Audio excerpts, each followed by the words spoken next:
Hello friends, நான் உங்கள் வேலை அகாடமிலேருந்து சுஜிதா பேசுகிறேன். நம்ம polity out of source syllabus பார்த்துட்ருக்கோம். அதில் பார்ட் 5 பார்ப்போம் வாங்க. இந்திய அரசியலமைப்பின் தோற்றம். இந்தியாவில் அரசியலமைப்பு அப்படிங்கிற கருத்து எங்கேருந்து ஸ்டார்ட் ஆகுது அப்படிங்கிறது கீழே கொடுத்துருக்க நோட் பண்ணிக்கிங்க. 1934 இந்திய கம்யூனிஸ்ட் இயக்கத்தின் முன்னோடியான எம்.என். ராய் இந்திய அரசியலமைப்பு தேவை பற்றி முதலில் கூறினார். ஓகேவா. நெக்ஸ்ட் என்ன பண்ணுறாங்க, 1935 இந்திய தேசிய காங்கிரஸ் கூட்டத்தில் இந்திய மக்களால் தேர்ந்தெடுக்கப்பட்ட உறுப்பினர்களை கொண்டு இந்திய அரசியல் நிர்ணய சபை அமைக்கப்பட வேண்டும் என்ற கோரிக்கை வலுப்பெற்றது. ஐஎன்சி மாநாட்டில் சொல்கிறாங்க. 1936 லக்னோ மாநாட்டில் வயது வந்தோர் வாக்குரிமை அடிப்படையில் உறுப்பினர்கள் தேர்ந்தெடுக்கப்பட்ட அரசியலமைப்பு நிர்ணய சபை உருவாக்க வேண்டும் என்ற தீர்மானம் நிறைவேற்றப்பட்டது. நெக்ஸ்ட் 1937 ஜவஹர்லால் நேரு தலைமையில் நடைபெற்ற இந்திய தேசிய காங்கிரஸ் பாசிப்பூர் மாநாட்டில் அரசியலமைப்பு நிர்ணய சபை உருவாக்கப்பட வேண்டிய தேவை என்று எடுத்துரைக்கப்பட்டது. ஓகேவா. ஜவஹர்லால் நேரு சொல்கிறாரு. ஓகேவா. 1940 ஆகஸ்ட் நன்கொடை கொடுக்குறாங்க. யார்? லித்தன்தோ பிரபு. போன வீடியோவில் பார்த்துருப்போம். இந்திய அரசியல் நிர்ணய சபை அமைக்கும் கோரிக்கை ஏற்றுக்கொள்ளப்பட்டது 1940 ஆகஸ்ட் கொடையில். ஓகேவா. 1942 கிரிப்ஸ் தூதுக்குழு பரிந்துரையில் இந்திய அரசியலமைப்பு உருவாக்கும் பணி இந்தியரிடம் ஒப்படைக்கப்பட்டது. யார்? கிரிப்ஸ் தூதுக்குழு என்ன சொல்கிறாங்கன்னா, இந்திய அரசியலமைப்பு உருவாக்கும் பணி இந்தியரிடம் ஒப்படைக்கும் அப்படின்னு சொன்னாங்க. 1946 அமைச்சரவை தூதுக்குழு பரிந்துரையின்படி அரசியலமைப்பு நிர்ணய சபை உருவாக்கப்பட்டது. எந்த குழு பரிந்துரையின்படி உருவாக்கப்பட்டது? அமைச்சரவை தூதுக்குழு பரிந்துரையின்படி உருவாக்கப்பட்டது. அரசியலமைப்பு நிர்ணய சபையோட சின்னம் என்னன்னா யானை. இது நோட் பண்ணி வச்சுங்க, ரொம்ப முக்கியம். ஓகேவா. இதோட சின்னம் என்னன்னா யானை. நெக்ஸ்ட்டு அரசியலமைப்பு நிர்ணய சபையோட மொத்த உறுப்பினர்கள் 389.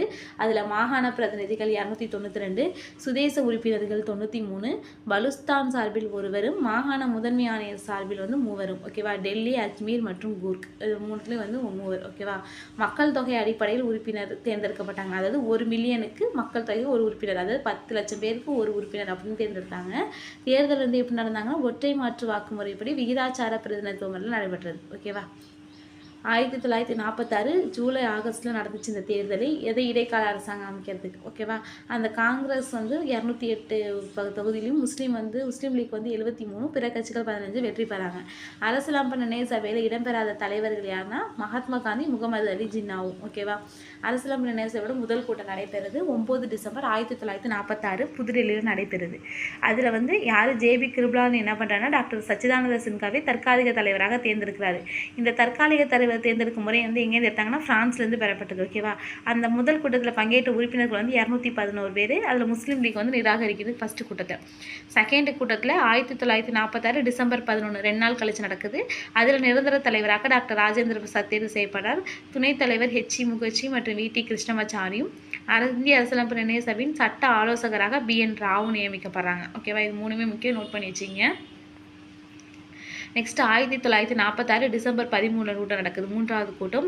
அப்போ நேரு குறிக்கோள் தீர்மானம் சப்மிட் பண்ணுறாரு. அந்த குறிக்கோள் தீர்மானம் தான் நம்ம இப்போ இருக்க முகவுரை. அது எப்போ ஏற்றுக்கொள்கிறாங்க பாருங்கள், 1947 ஜனவரி 22 குறிக்கோள் தீர்மானம் ஏற்றுக்கொள்ளப்பட்டது. முகவுரையாக மாற்றப்பட்டது இந்த தீர்மானம். ஓகேவா.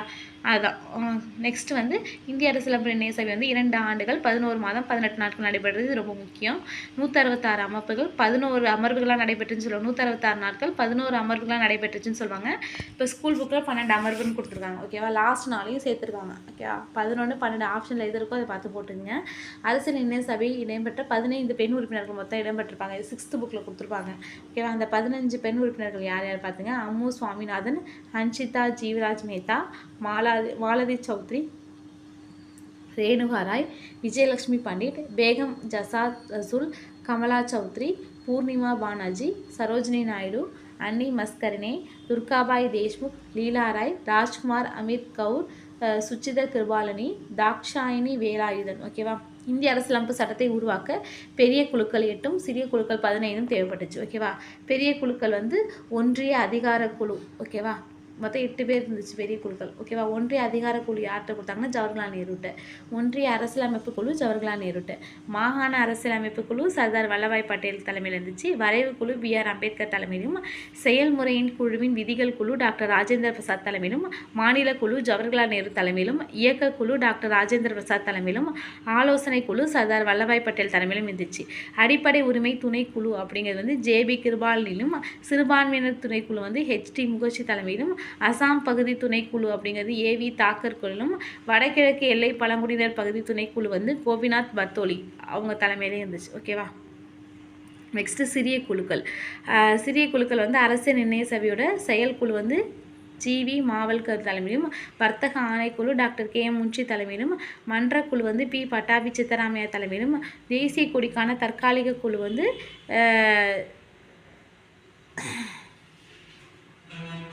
டாக்டர் ராஜேந்திர பிரசாத் தலைமையிலும், ஜேபி கிருபாலினி தலைமையிலும் இருந்துச்சு.